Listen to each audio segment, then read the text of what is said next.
Hello and welcome to America in Focus, powered by the Center Square. I'm Dan McCaleb, executive editor of the Center Square Newswire service. Joining me today is the Center Square Washington, D.C. bureau chief, Casey Harper. We are recording this on Friday, June 2nd.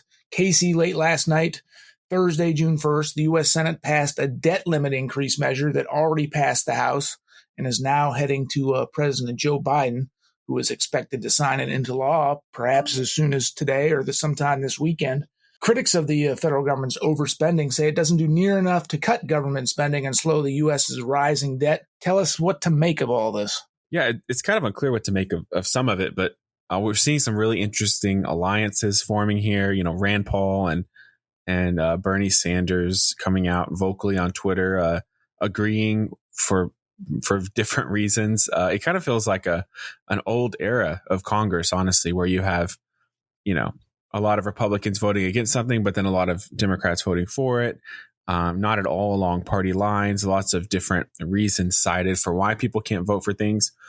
Kind of feels like we're in this weird time machine back maybe 30 years ago when members of Congress were less partisan, more individualized, and less gridlocked like we are now. But regardless of the process, it is passed. It is going to Biden's desk where he'll almost certainly sign it. He has until June 5th to do so.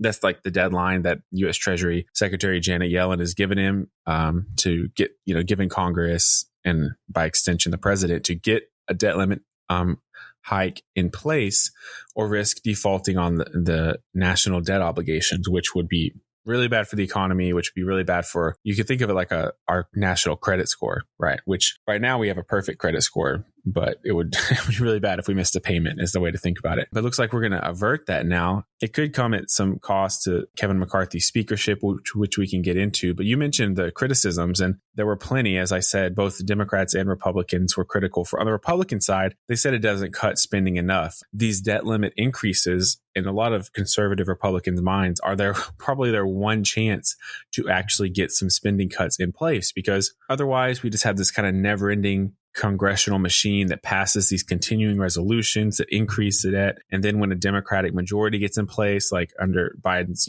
a Democrat majority gets in place or is able to get some Republicans to work with them, they pass this major spending bill like Biden did with the COVID relief stuff and infrastructure. And so the national debt, which is set to pass $32 trillion this year, just keeps rising and rising. Deficits they're a little bit lower than they were the recent years, but overall they're much higher than they used to be. And it's a pretty dire picture. We're well on our way to hitting $50 trillion in national debt here pretty soon in the next few years. So it's like, in their mind, this is a runaway train about to head off the cliff. And these cuts are more like, it's just not enough to stop the train. It's like a Band-Aid on a bullet hole in their mind.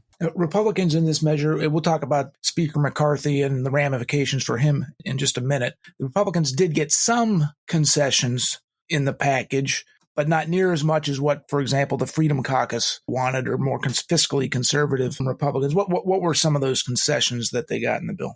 Right. I mean, those concessions were significant. And from McCarthy's point of view, he's saying, hey, we're the minority party, guys. Remember, all we have is the House of Representatives. We don't have the White House. We don't have a majority in the Senate. And these conservative Republicans are asking for the moon when we're the minority party. I think that is probably the best defense of McCarthy in all this. I mean, sure, it would be great for Republicans if they could get some major cuts, but they didn't win the election. So it's pretty hard to do something that drastic. But he was able to get some pretty notable cuts.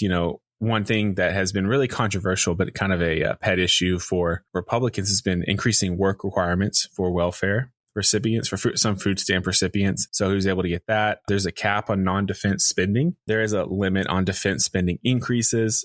Different numbers have been thrown around for how many trillion. I've seen 1.5 trillion in cuts, but there were spending cuts, but a lot of just spending freezes, trying to go back. A big messaging item for McCarthy and others has been getting it back to, pre-COVID levels or to 2022 spending levels. And I think the mindset for some of these more moderate Republicans is, if we can just stop the spending, we don't have to go back and cut everything. If we can just freeze it long enough, eventually the economy will outgrow the spending and we'll be able to kind of salvage things. So I think that's their mindset. And so I think freezing a lot of the spending was a lot of the big wins for McCarthy. Now let's talk about McCarthy a little bit more. Then there has been speculation or critics at least have said that because Speaker McCarthy made so many concessions to Democrats, didn't get everything Republicans wanted to get through, that it could jeopardize his speakership, that there could be a vote called to vote in a new House Speaker. Is that just speculation? Is there any truth to that? Tell us what you know. Well, it is speculation that something specific would happen, but it's not at all beyond the pale or some wild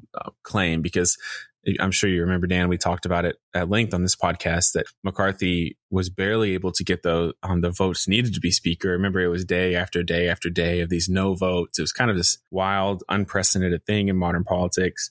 McCarthy had to go in the backroom deals and makes a lot of promises to the more conservative Republicans. And one of the concessions he made to them was that it would only take one member of Congress who basically could file a motion to remove the speaker.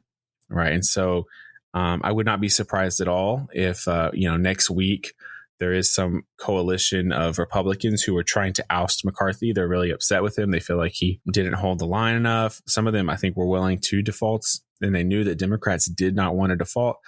And so they really wanted to play more hardball. So I think it's definitely a possibility, but that's going to come with its own risks for those lawmakers, because McCarthy does have power over them when it comes to different committee assignments, when it comes to fundraising. He was definitely at their mercy before he had the role, but the longer he's in that speakership, the more he's able to cement his power, the more he's able to cement his alliances and deepen his authority really within the House, and just get entrenched where it's harder and harder to remove him. And it's hard to know for the opposition, those who are disgruntled with McCarthy, to say, this is where we draw the line in the sand. Is it this issue or is it on the next one? And so for them to really get unified in their opposition to McCarthy, I think will be difficult. But I wouldn't be surprised if we see at least a few disgruntled lawmakers trying to take McCarthy down. Interesting. And of course, listeners can follow the drama, the ongoing drama at thecentersquare.com. One last question on this topic, Casey, before we close out. A little curious to me, this deal suspends the nation's debt limit until January 1st, 2025, which of course is a month and a half after the next presidential election next year in November of 2024. Is that a coincidence, or is there something to that? Oh, Dan, very astute. You see, it seems that with all the bickering, the bipartisan opposition and disagreement, and speakers almost losing their job, there's one thing that all the lawmakers can agree on, and that's politics and the election cycle. So yeah, they pushed this back where it wouldn't threaten them or the presidential election. Now, to the credit of some of those conservative lawmakers, they didn't want to do that. They didn't want to push it back so far. They wanted to just push it back a little bit so they could have this battle again and get more spending cuts. But for the most part, yeah, that's no coincidence. And I think Biden is probably pretty relieved he doesn't have to fight this battle all over again. I tend to agree with you there, Casey. Listeners can keep up with this story and more at thecentersquare.com. For Casey Harper, I'm Dan McCaleb. Please subscribe, and thank you for listening.